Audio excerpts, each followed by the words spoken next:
In this video, I'm going to complete some of the Statcrunch computations needed to complete the checkpoints in the Describing Data PowerPoint. Checkpoint 1 asks students to compute the mean and median relief times for a set of data included in the file painrelief.xlsx. Rather than opening a file and computing these measures, I'm going to enter the data in manually, since that task is requested in other checkpoints in this PowerPoint. If I open Statcrunch and open a new file, I'm sent to this spreadsheet. To label the values in the spreadsheet, just highlight the title and backspace to get rid of what's there. Call the first set data 1 and the second set data 2. For data 1, I'll enter some values.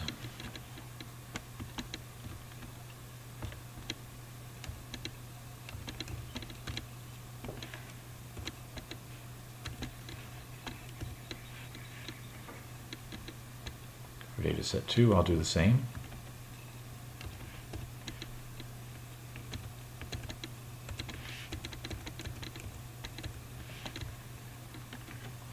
Now, to compute the mean and median for these data, go to Stat, Summary Statistics, and we're going to compute the mean and median for particular columns, data 1 and data 2.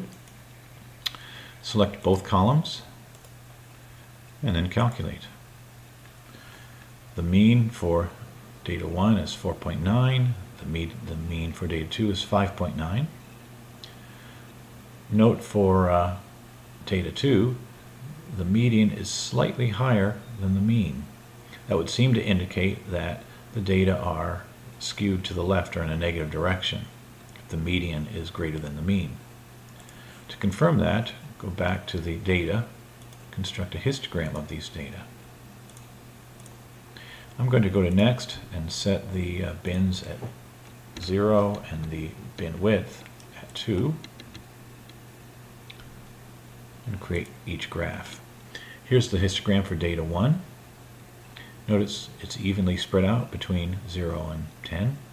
For data 2, the data are accumulated here between 6 and 8. There's actually a lot of 6s and 7s. But this data does seem to be skewed to the left, so the computations confirm what we see in this shape. Checkpoint 2 asks students to compute the MAD of these data values, these data sets, by hand.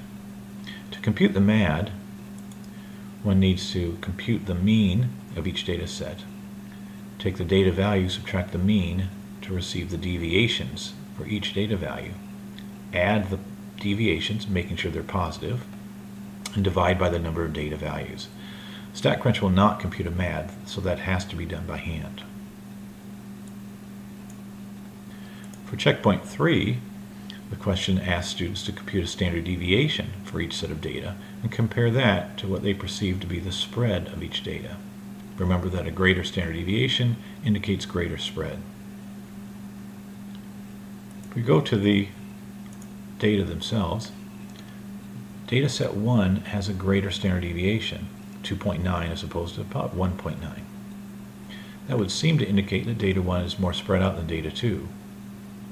If we now view the histograms, data 2 again is most of the data is between in this small range from 4 to 10. For data set 1, the data are evenly spread out from 0 to 10.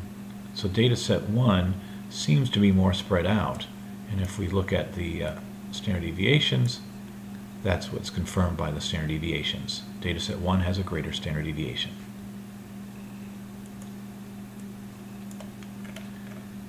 Checkpoint 4 asks students to open a file and compute several intervals. Checkpoint 4 is a source of more questions than any other checkpoint on this PowerPoint. To do this, I'm going to open up a new data set. Data, load data from the file.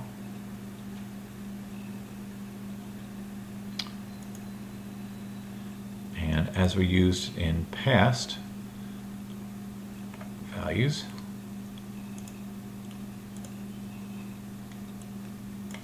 I'm going to open up the students' data.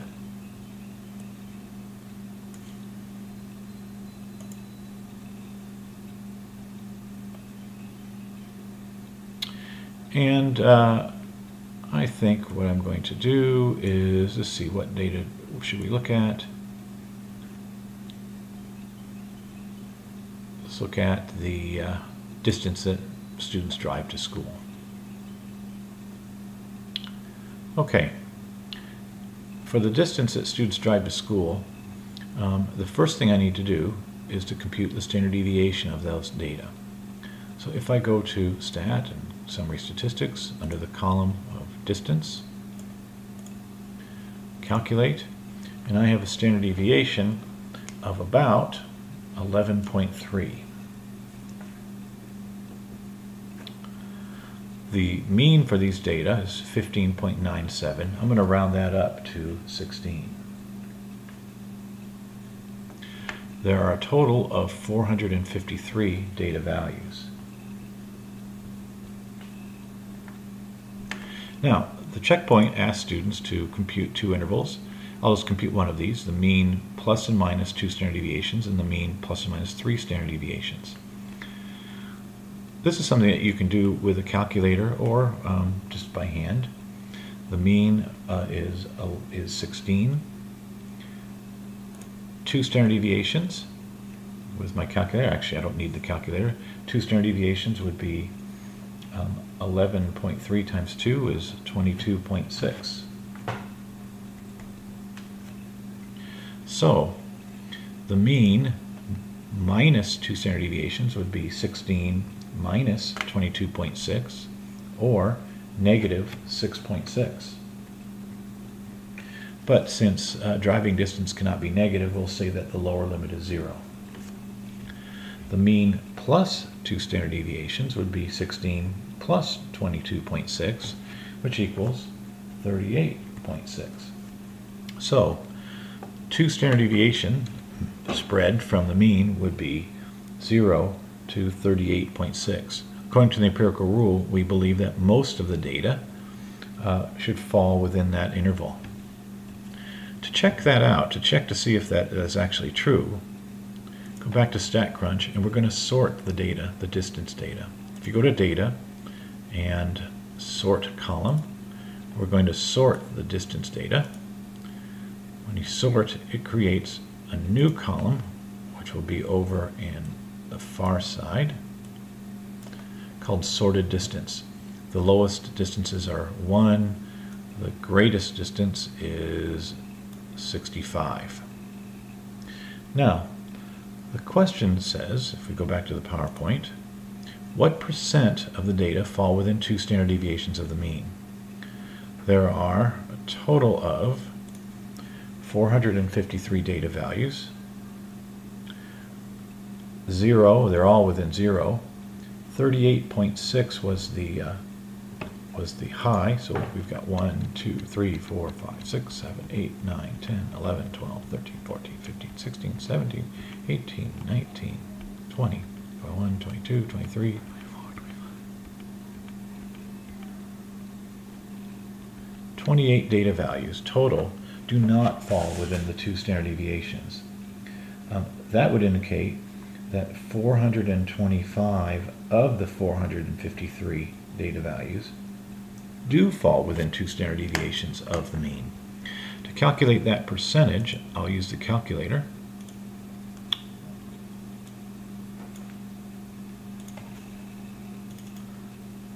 In the calculator, 425 divided by 453 equals 93.8%. Now, 93.8% of the data fall within 2 standard deviations of the mean. The empirical rule states that most of the data should fall within 2 standard deviations, and in terms of Chevyshev's inequality, that would be about 1 minus, or 2 standard deviations, 1 minus 1 over 2 squared is 1 minus 1/4, or 3/4 of the data. Okay, so Chevyshev claims that at least 3/4 of the data should fall within 2 standard deviations. In actuality, we found that 93.8% of the data fell within 2 standard deviations. So our data do confirm the empirical rule. The final checkpoint asks students to construct an inference about the mean. I'll do that in a follow-up video.